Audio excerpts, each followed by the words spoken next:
रुद्र, जो शिव का ही एक स्वरूप थे, कैलाश पर्वत पर निवास करते थे। दक्ष की पुत्री सती शिव की पत्नी थी, लेकिन शिव और दक्ष के संबंध कभी मधुर नहीं रहे।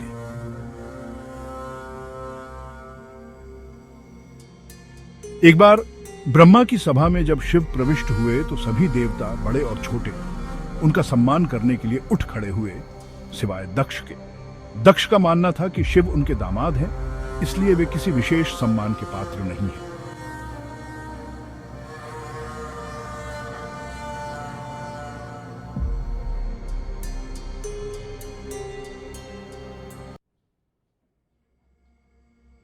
समय बीतता गया और ब्रह्मा ने दक्ष को प्रजापति घोषित किया। इस उपलक्ष्य में दक्ष ने एक भव्य यज्ञ का आयोजन किया।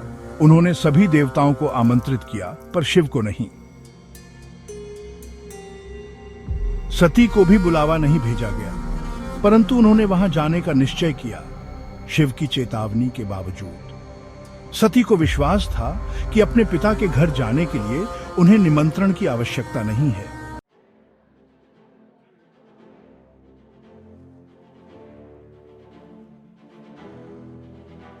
किंतु जब सती यज्ञ स्थल पर पहुंची तो उनका हृदय टूट गया।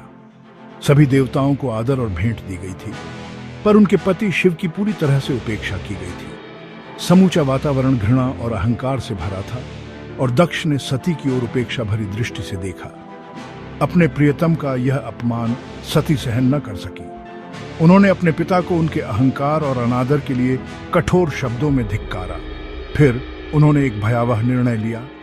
वे ऐसे संसार में नहीं रह सकती जहां उनके शिव का अपमान किया गया हो।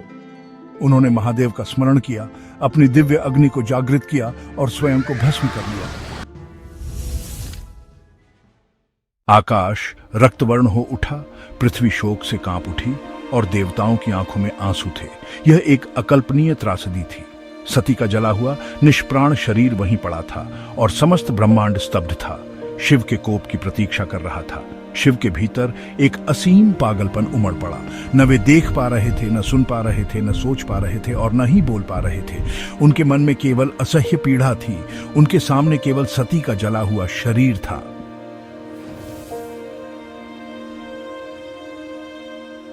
वे उठे।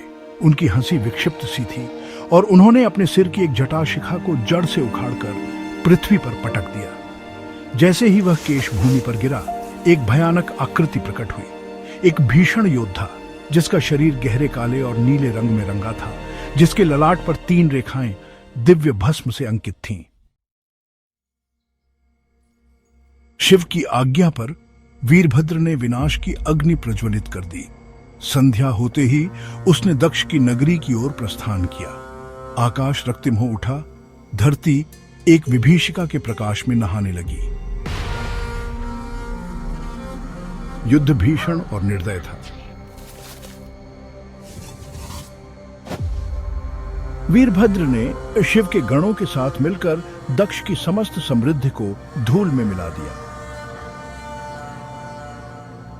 अंततः वीरभद्र दक्ष के सम्मुख जा पहुंचा।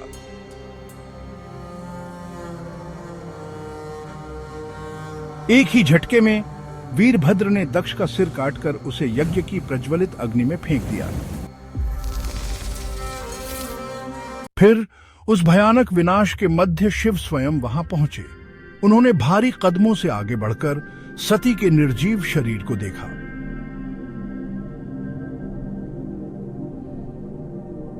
उन्होंने सती के जले हुए शरीर को उठाया और उनके दुख ने एक विनाशकारी रूप धारण कर लिया।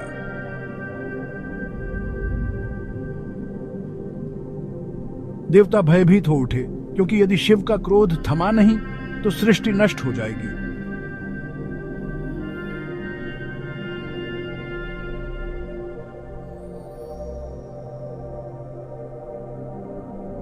तभी भगवान विष्णु ने हस्तक्षेप किया।